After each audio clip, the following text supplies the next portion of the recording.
अस्सलाम वालेकुम grade 10 students.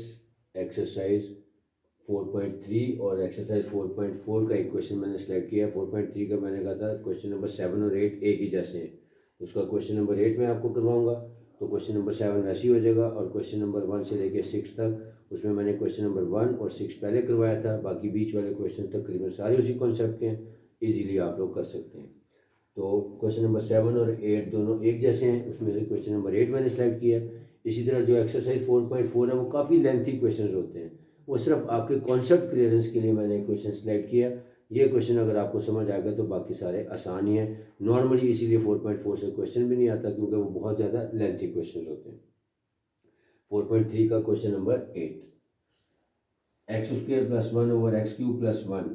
अब यहाँ से आपको पता लग गया कि ये प्रॉपर फ्रैक्शन तो है लेकिन इरिड्यूसिबल फैक्टर है। कैसे पता लगा? क्योंकि देखें एक्स क्यूब प्लस 1 और एक्स क्यूब प्लस 1 का मतलब क्या है? A cube plus B cube. तो A cube plus B cube का फार्मूला जब हम एक्सपेंड करते हैं, यानी ए plus B into A square minus A B plus B square, तो उसमें जब हम किसी क्यूब के फार्मूले को यानी ए प्लस बी ए क्यूब प्लस बी क्यूब या ए क्यूब माइनस बी क्यूब को जब फैक्टराइजेशन कर देते हैं, तो उसमें एक फैक्टर जो होता है वो फर्दर इरिड्यूसेबल हो जाता है। तो वही फार्मूला यहाँ पे अप्लाई करेंगे। A cube plus B cube का यानी ए plus B into A square minus A B plus B square, तो ए की जगह आ गया एक्स और बी की जगह आ गया 1। तो लिखेंगे x cube plus 1 is equal to x plus 1 into x square minus x plus 1। अब ये जो x square minus x plus 1 है ये इरिड्यूसेबल है। जब आपने एक्स क्यूब प्लस 1 के फार्मूले आपने ओमेगा वाली एक्सरसाइज में किए थे, तो वहाँ पे भी आपको ये बताया गया था कि ये जो एक्स यानी एक्स क्यूब प्लस 1 होगा, जब हम उसकी फैक्टराइजेशन करते हैं तो इस वाले फैक्टर को हम क्वाड्रेटिक फार्मूला की मदद से सिंप्लीफाई करते हैं, क्योंकि इसकी फैक्टराइजेशन पॉसिबल नहीं है। लिहाजा ये हमारा इसके अंदर सेकंड फैक्टर जो है वो इरिड्यूसिबल हो गया। तो वैसे ही अलॉट करेंगे, let x square plus 1 over x plus 1 into x square minus x plus 1। ये लीनियर है, इसको ए दे दिया, और ये इरिड्यूसिबल है, इसको b x plus c allot कर दिया। आगे सारा प्रोसेस वही है, multiplying both sides by x plus 1 into x square minus x plus 1। जब लेफ्ट हैंड साइड पे आ जाएगा x square plus 1 is equal to a into a into x square minus x plus 1 plus b x plus c into x plus 1।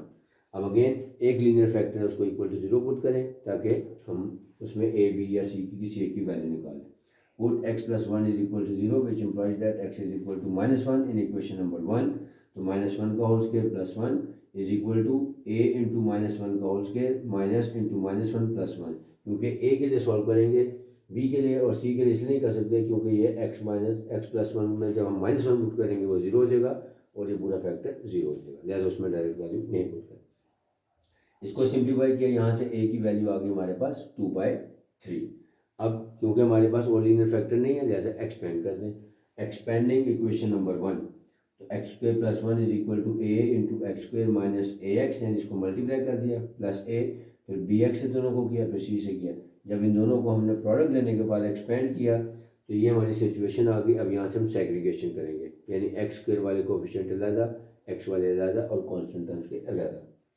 तो जब हमने इसको अलग किया तो ये आ गया a plus B into x square plus minus a plus b plus c into x और फिर प्लस ए और प्लस सी, ये कॉन्स्टेंट टर्म्स आ गई। उसी एतबार से हमने लेफ्ट हैंड साइड को एडजस्ट किया, 0 रिप्लेस करके। एक्स स्क्वेयर पहले दिया हुआ था, लिहाजा वैसे आ गया, एक्स वाली मिसिंग थी, plus 0x plus 1 is equal to this and that. अब बाय कंपेयरिंग द कोफिशिएंट्स, पहले एक्स स्क्वेयर के कोफिशिएंट्स को कंपेयर किया, a plus b is equal to 1, तो a plus b is equal to 1, a की value है 2/3 plus b is equal to 1, so b is equal to 1 minus 2/3 या B is equal to 1/3। अब second के यानी सी के लिए मैंने ये थर्ड वाली इक्वेशन को कंपेयर किया, क्योंकि उसमें वैल्यूज़ या अल्फ़ाबेट्स कम थे। आपने हमेशा कोशिश ये करनी है जिसमें अल्फ़ाबेट्स कम हो, ताकि आपकी मैथमेटिकल मैनिपुलेशन कम हो सके। तो मैंने तीसरी वाली लिया ए प्लस सी, यानी कांस्टेंट है, यहाँ पे कांस्टेंट 1 थी, तो a plus c is equal to 1। तो अब यहाँ पे ए की वैल्यू रिप्लेस की, 2/3 plus c is equal to 1, so c is equal to 1 minus 2/3, यानी इसको कैलकुलेट से आंसर निकाला तो सी इज इक्वल टू 1/3। अब ए बी सी तीनों की वैल्यूज आ गई, उसको आंसर में प्लेस कर दें। Hence x square plus 1 over x plus 1 into x square minus x plus 1 is equal to 2/3, क्योंकि ए की वैल्यू आई थी हमारे पास 2/3। अब बी और सी क्योंकि अगेन फ्रैक्शन फॉर्म में है, तो पहले न्यूमरेटर में वैल्यूज लिखेंगे, फिर एलसीएम के जरिए इसको सिंपलेस्ट फॉर्म में लाने के बाद नीचे ट्रांसफर करेंगे। तो 1/3x प्लस 1/3। अब जब हमने इसका एलसीएम लिया क्योंकि डिनोमिनेटर सेम है तो एक ही दफ़ा लिखा जाएगा, ये 3 नीचे ट्रांसफ़र हो गया और ये 1x के साथ हो, तो यानी खाली x रह जाएगा और +1। So answer is 2/3 into x plus 1 plus x plus 1/3 into x square minus x plus 1। अब जो 4.3 तक के क्वेश्चन थे, नॉर्मली जो बोर्ड के एग्जाम्स होते हैं उसमें 4.1, 4.2 और 4.3 तक के ही क्वेश्चन आते हैं बार बार और रिपीट भी होते हैं। 4.4 का क्वेश्चंस नहीं आते, लेकिन कॉन्सेप्ट क्लियरेंस के लिए एक क्वेश्चन मैंने सेलेक्ट किया है। सिर्फ लेंथ ही आपको ज़्यादा होता है, इसलिए बहुत ज़्यादा लेंथ होने की वजह से कैलकुलेशन एरर का चांस बढ़ जाता है, इसलिए ये नॉर्मली पेपर में सवाल नहीं आता। लेकिन कॉन्सेप्ट क्लियरेंस के लिए मैंने एक सवाल सेलेक्ट किया है, question number 3। Let x square over x plus 1 into x square plus 1 का होल स्क्वायर। अब ये लेंथ यहीं से पता लग गया, एक तो इसमें एक लीनियर फैक्टर है और एक इररिड्यूसिबल है, और इररिड्यूसिबल जो है वो रिपीटेड नेचर का भी है। इसका मतलब है पहले को a मिलेगा, दूसरे को bx प्लस सी मिलेगा और फिर नेक्स्ट को dx प्लस ई भी मिलेगा क्योंकि रिपीटेड नेचर है। बाकी सारा प्रोसेस वही होगा।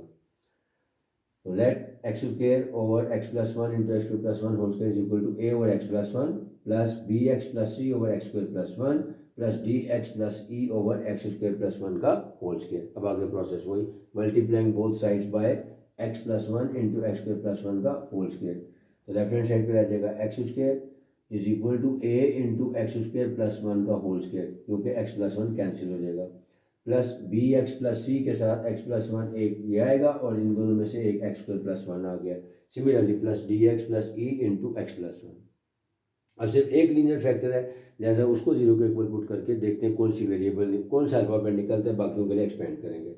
Put x plus 1 is equal to 0 which implies that x is equal to -1 in equation number 1। जब 1 में -1 पुट करेंगे तो ये बी एक्स प्लस सी वाला भी खत्म हो जाएगा और डी एक्स प्लस ई वाला भी, क्योंकि ये 0 हो जाएंगे, लिहाजा ए के अंदर वैल्यू ए के लिए सॉल्व करेंगे। तो 1 का square is equal to a into -1 whole square plus 1 का होल स्क्वायर। तो -1 का स्क्वायर लिया 1, 1 प्लस 1 2, 2 का स्क्वायर लिया 4, तो 1 इंटू 4 1 इज इक्वल टू 4 है, hence a is equal to 1/4।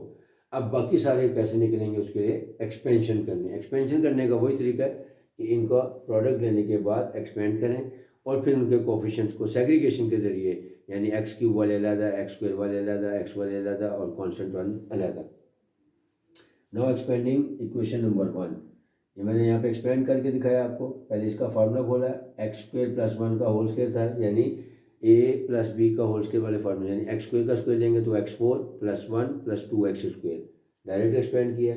फिर plus b x plus c into this, इन दोनों का पहले प्रोडक्ट लिया, x को एक्स स्क्वायर से और फिर x से, फिर 1 को एक्स स्क्वायर से, फिर 1 को 1 से किया, ये वैल्यूज आ जाएंगी। फिर इसी तरह dx से दोनों को और फिर e से दोनों को मल्टीप्लाई किया। ये सारा प्रोसेस करने के बाद ये इक्वेशन बनेगी। इस इक्वेशन करने के बाद जब हम सेग्रीगेशन करेंगे तो वो ऐसे बनेगी, a plus B into x raise to the power 4 plus b plus c into x cube plus 2a plus b plus c plus d x square, यानी x4 x3 x square x और constant term, इन सब के मैंने alphabets को अलग से consolidate करके इक्वेशन बना दी। इसी तरह उसके मुताबिक लेफ्ट हैंड साइड को एडजस्ट किया। कैसे? सिर्फ एक्स स्क्वायर वैल्यू दी हुई थी, लिहाजा एक्स स्क्वायर आएगा, बाकी सब के साथ 0 लगा दिए, क्योंकि जब हमने कंपैरिजन करना कोफिशिएंट्स का तो मैंने बताया था कि दोनों जो चीज़ मिसिंग है उसको उधर 0 प्लेस कर लें। तो ये जगह 0x4 plus 0x cube plus x square plus 0x plus 0। अब ये हमारे पास इक्वेशन बन गई। अब यहाँ से by comparing coefficients of the both sides, पहली इक्वेशन मैंने x4 के कोफिशिएंट्स के साथ उठा ली, a plus b is equal to 0। यहाँ पे x4 का कोफिशिएंट है a प्लस बी और यहाँ पे 0 था, a plus b is equal to 0। अब a की वैल्यू प्लेस कर दें, 1/4 plus b, so b is equal to -1/4। फिर सेकंड के लिए अब मैंने एक्स क्यूब के कोफिशिएंट्स वाले उठाए, b plus c is equal to 0। देखिए यहाँ पे एक्स क्यूब का कोफिशिएंट है बी प्लस सी और यहाँ पे एक्स क्यूब का कोफिशिएंट है 0, so b plus c is equal to 0। अब जो बी की वैल्यू है ये -4, वो इसमें पुट कर दी, यहाँ से सी की वैल्यू आ गई 1/4।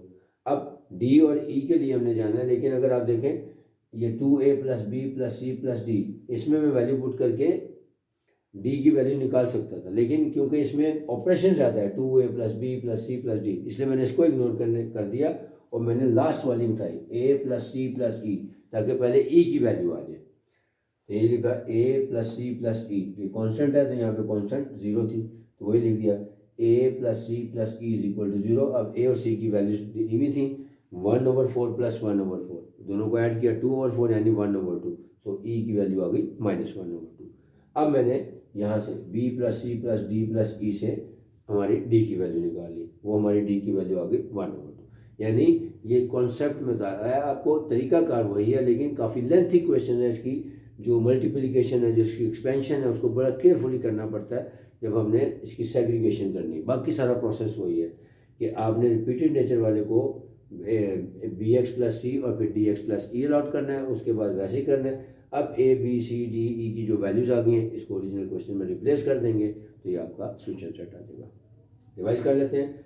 क्वेश्चन नंबर 8 4.3 का सिलेक्ट किया है, 7 और 8 दोनों एक ही जैसे हैं। उसकी जब हम फैक्टराइजेशन करेंगे x³ + 1 की, वो बनेगी x+1 इंटू x² - x+1, जिसमें पहला लीनियर फैक्टर बनेगा, दूसरा इरिड्यूसिबल बनेगा। इसका मतलब है इरिड्यूसिबल है को bx + c लॉट करेंगे। बाकी सारा प्रोसेस वही है जो क्वेश्चन नंबर 1 और 6 में आपको दिया था। और 4.4 का जो क्वेश्चन नंबर 3 सिलेक्ट किया है उसमें जो इरिड्यूसिबल फैक्टर है वो रिपीटेड नेचर का था, लिहाजा उसको bx + c और dx + e देंगे। बाकी सारा प्रोसेस वही है जो आपको 4.1 से लेके 4.3 तक करवाया कि आपने जीरो मेथड से एक वेरिएबल निकालनी है, एक कांस्टेंट निकालनी है या अल्फ़ाबेट की वैल्यू निकालनी और बाकी एक्सपेंशन के जरिए करनी। और इस तरह से आज आपका चैप्टर इंशाल्लाह कंप्लीट हो गया।